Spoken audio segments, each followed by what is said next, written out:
Welcome to Maa Kalyanika public school Pendra road. Maa Kalyanika public school Pendra road आपका स्वागत करता है। Hello student, I am Pramita Chaudhary from Maa Kalyanika public school Pendra road. I welcome you all to my environmental study class of 5th. Today we will discuss the second part of the Everyone is Special. In my earlier video, I have discussed already few points of Everyone is Special, like measuring height in a family, how does a baby communicate, our likes and dislikes. I'm going to revise these points again for you, then you can understand these chapters again, this chapter again properly. Everyone special, it means हर कोई special होता है, चाहे वो कैसा भी हो. Like measuring height, आप अपनी फैमिली में हर हाइट के, हर मेजर के लोग देखने को मिलेंगे, taller to shorter to medium height. For measuring their height you can use a measuring tape. With the help of the measuring tape you can measure their everyone's height. So everyone is different in different height, and everyone is important at your home. So we have to respect everyone, either they are small or older. Our next point is in a family.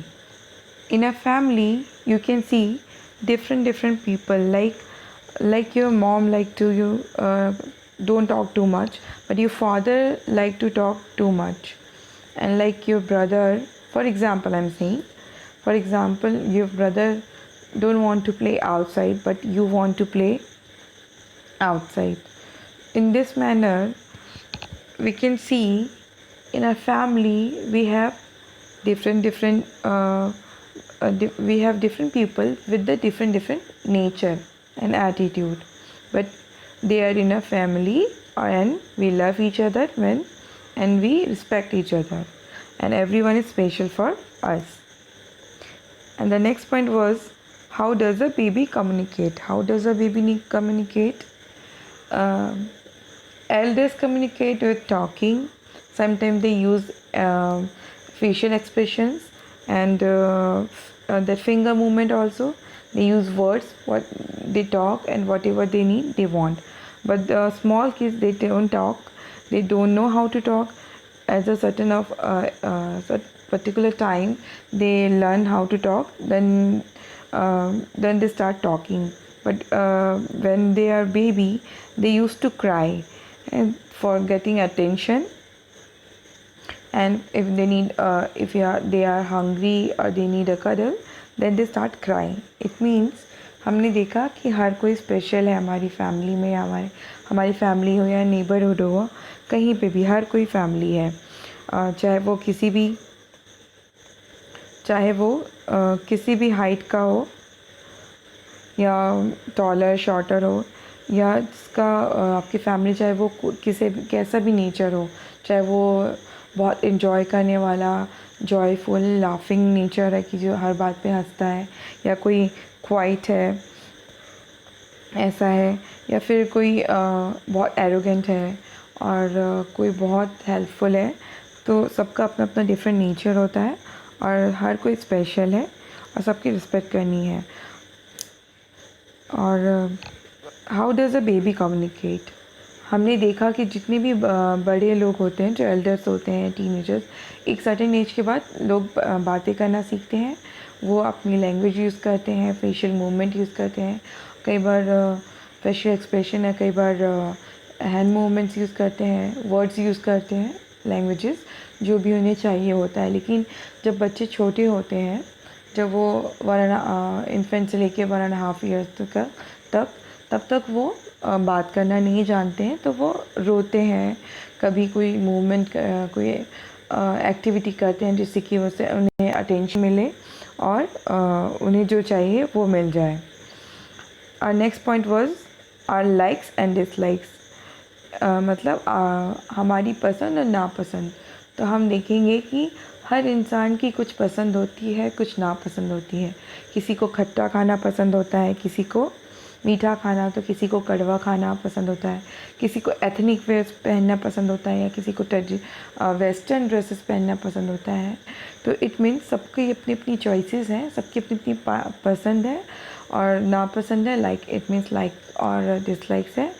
सो सब कोई अपनी अपनी पसंद होने के बावजूद सब कोई डिफरेंट है और हर कोई एक दूसरे की रिस्पेक्ट करनी चाहिए उनके लाइक्स और डिसलाइक्स की. इसका मतलब ये नहीं कि किसी को एथनिक वेयर पसंद है तो वो ज़्यादा अच्छा है, या किसी को क्रिकेट खेलना पसंद है तो वो ज़्यादा अच्छा है, या किसी को स्टडी करनी ज़्यादा पसंद है, स्टडी में इंटरेस्ट है तो वो ज़्यादा अच्छा है. सो सबकी अपनी अपनी लाइकिंग है और सब अपने वे में यूनिक और स्पेशल है.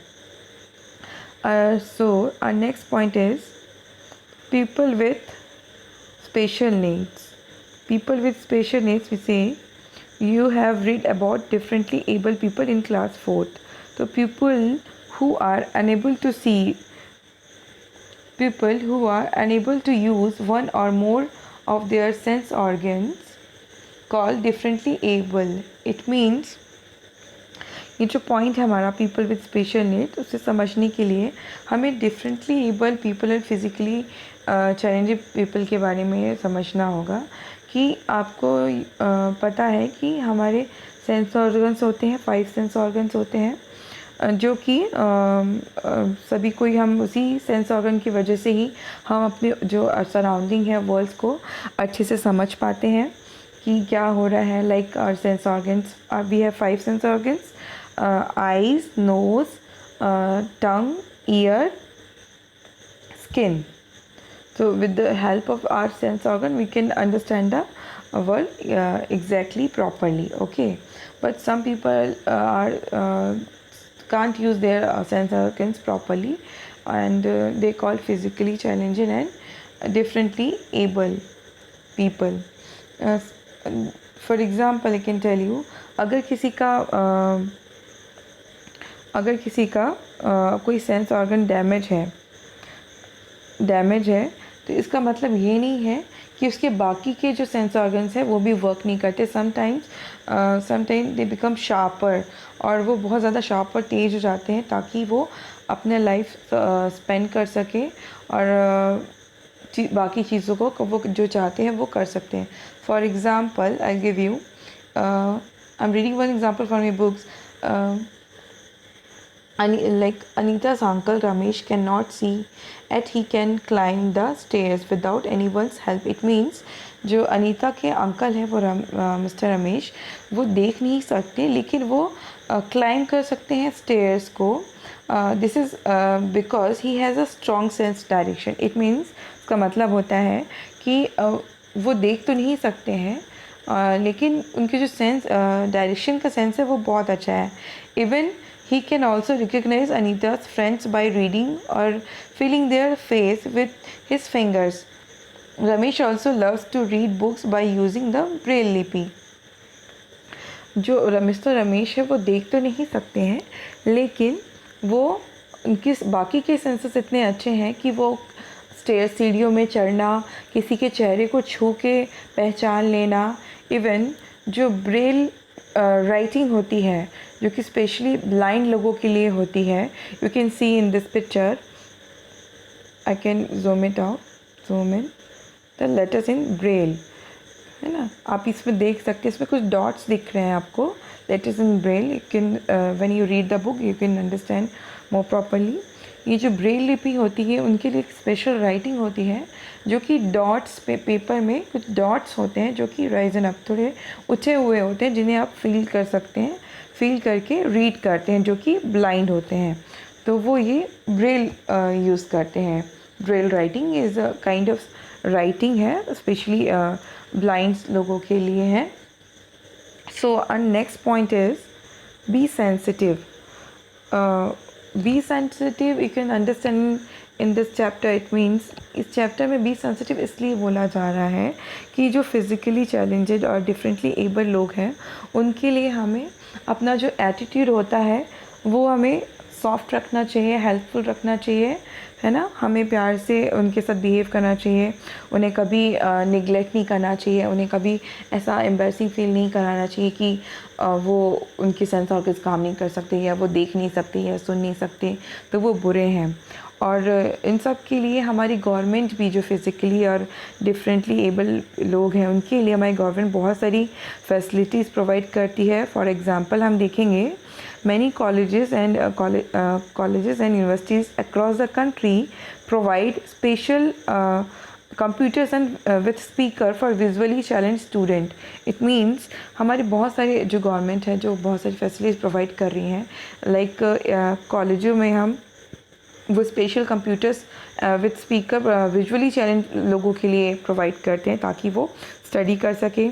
हम नेक्स्ट पॉइंट है news for people who can not here and telecast by the national channel.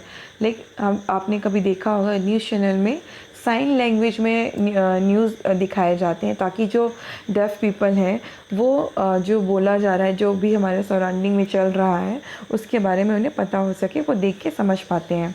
Even आप देखेंगे कि मैनी ट्रांसपोर्टेशन जहाँ पे भी होता है या रेलवे स्टेशन में है या एयरपोर्ट में है, वहाँ पे लो फ्लोर्स होते हैं और रैम्प्स बनाए जाते हैं ताकि ये जो फिज़िकली चैलेंजेड लोग हैं वो व्हील चेयर्स में ये इन सारी चीज़ों से वो आसानी से ट्रेन में चढ़ सके और उतर सके।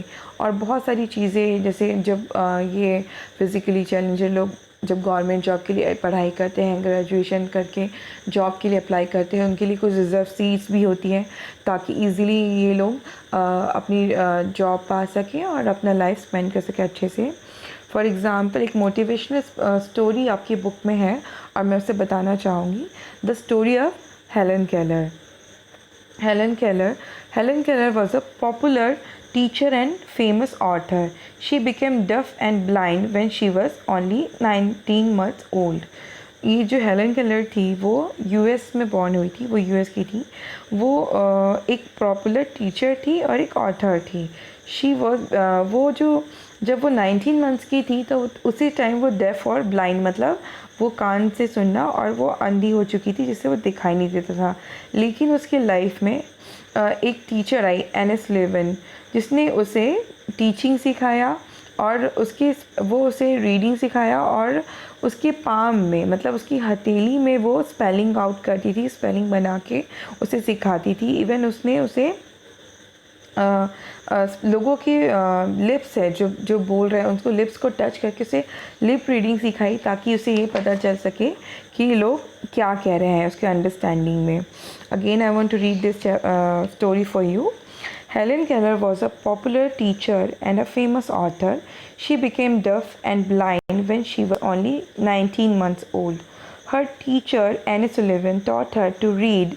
She did so by spelling out words on Helen's palm. Annie was taught Helen to touch a speaker's lips and understand what was being said. Later, Helen learned to read books with the help of Braille. She went on obtain a graduate degree. Her writing have inspired many differently able people to overcome their difficulties.